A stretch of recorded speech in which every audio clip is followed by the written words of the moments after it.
사무실 테이블에 놓인 생수를 마시고 직원들이 의식을 잃은 이른바 생수 사건 피해자가 결국 유명을 달리했습니다. 사건은 살인죄 수사로 전환되는데요. 피의자는 과연 왜 이런 일을 벌인 건지 의문이 커지고 있습니다. 사건을 취재하고 있는 사회부 윤솔 기자와 이야기 나누겠습니다. 어서 오십시오. 예. 안녕하세요. 자, 여러모로 참 이게 모든 국민적인 관심도 그렇고 궁금증과 의문이 큰 사건인데 먼저 이번 일이 언제 어떻게 발생한 건지 사건 개요부터 정리해 볼까요? 네, 사건이 발생한 건 지난 18일입니다. 서울 서초구의 한 사무실에서 여느 때처럼 근무하던 여성과 남성 직원 2명이 책상에 놓인 생수를 마셨다가 쓰러졌습니다. 여성 직원은 회복했지만 남성 직원은 의식을 회복하지 못했는데요. 그 다음 날인 19일 같은 팀 막내 직원 A씨가 무단으로 회사를 나오지 않았는데 관악구 자택에서 숨진 채 발견됐습니다. 타살 흔적이 없어 스스로 목숨을 끊은 걸로 추정되는데요. A씨의 사망 원인은 약물 중독으로 집안에 인체에 위험한 독극물 용기들이 있었습니다. 경찰은 지난 20일 A씨를 특수상해, 즉 위험한 물건을 이용해 다른 사람의 신체를 다치게 한 혐의로 입건했습니다. 수사가 진행되면서 피해자의 혈액에서 같은 독극물이 검출됐고요. 2명의 피해자에 앞서 음료를 마셨다가 쓰러진 또 다른 피해자가 있었는데 이 직원의 음료에서도 같은 물질이 나왔습니다. 그리고 그제 중태에 빠졌던 피해자가 결국 숨졌습니다. 오늘 피해자의 부검을 통해 사인을 밝히는 작업이 진행되고요. 경찰은 A씨의 혐의를 특수상해에서 살인죄로 바꾸고 수사를 이어갑니다. 그렇군요. 경찰이 지금 숨진 직원 A씨를 의심하고 있다, 윤 기자가 이렇게 말을 했었는데 네. 숨진 A씨가 범행을 저질렀다는 증거는 충분히 확보가 좀 됐습니까? 네, 서울 서초경찰서는 A씨가 독성 물질을 구매한 걸 확인했다고 오늘 밝혔습니다. 예. 이 약물은 일반인에게는 판매되지 않습니다. 네네. 경찰은 A씨의 휴대전화와 노트북을 확보해 포렌식 작업을 벌였는데요.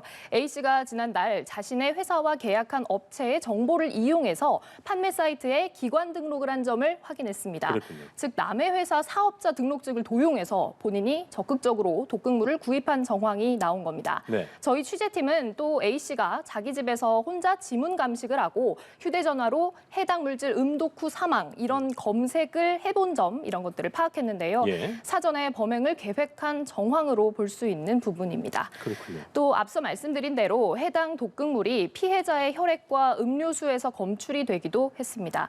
다만 숨진 피해자가 마셨던 생수병에선 독극물이 검출이 안 됐는데요. 검출이 어렵다는 물질의 특성 때문이거나 범행 현장이 훼손됐을 가능성도 있습니다. 자, 요약을 해보자면 막내 직원인 A씨가 독극물을 구입해서 동료 직원들이 마실 음료에 네. 넣었다는 건데 A씨가 그렇다면 왜 이런 일을 했을까? 그게 가장 궁금점이고 범행 동기가 가장 의문인데 현재까지 파악된 게 좀 있습니까? 그 범행 동기 부분을 파악하기가 좀 쉽지 않을 걸로 보입니다. 그렇군요. 일단 막내 직원이었기 때문에 회사 안에서 갈등이 있었을 거다, 괴롭힘이 있었을 거다, 아니면 지방 인사 발령에 불만을 품었다 이런 여러 가능성들만 제기되고 있는 상황입니다. 예. 경찰은 일단 모든 가능성을 열어뒀다 이렇게 설명하고 있는데요. 경찰이 섣불리 원인을 단정할 수 없다는 것, 수사에도 어려움이 좀 남아있다는 뜻이겠죠. 예. 일단 피의자인 A씨가 사망하면서 당사자에게 물어볼 수 있는 기회가 사라졌고요. A씨는 유서도 남기지 않은 걸로 파악되고 있습니다. 피해 직원은 경찰에서 A씨와 별다른 교류가 없었다 이렇게 진술을 했는데 예. 만약 사내 갈등이 있었다면 피해자와 동료 직원들의 진술에서 드러나기 어려울 수도 있습니다. 예. 결국 A씨가 남긴 기록물 등을 통해 심리 분석이 필요한 수순인 건데요. 전문가 의견 들어보겠습니다. 을 남겼다 하더라도 감춰뒀을 가능성이 높거든요. 그걸 찾는 게 사실은 어려워요.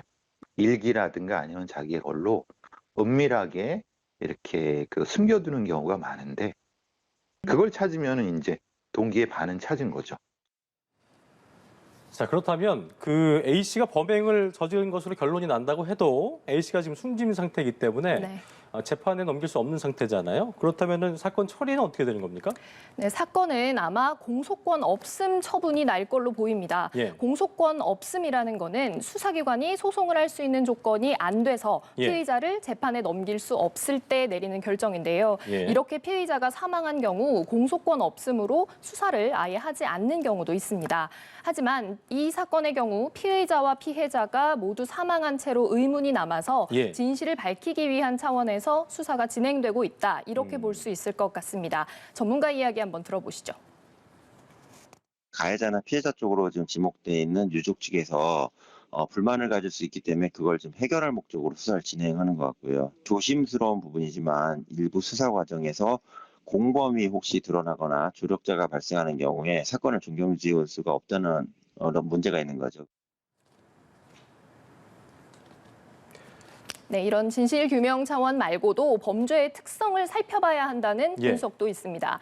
이와 같이 독극물 투입으로 가하는 테러는 제품 변조 범죄다 이렇게 말하는데요. 학계에서는 이런 경우 범행 동기가 확인돼야 혹시 모를 추가 피해 등을 막을 수 있다고 보고 있습니다. 예. 따라서 이번 생수 사건, 이 살인 사건은 반드시 원인이 밝혀져야 하는 범죄 유형에 해당된다고 볼 수 있겠습니다. 네, 윤 기자 말대로 이번 사건은 꼭 원인이 좀 밝혀져야겠네요. 네. 자, 지금까지 생수 사건 윤솔 기자와 짚어봤습니다. 오늘 말씀 고맙습니다. 감사합니다.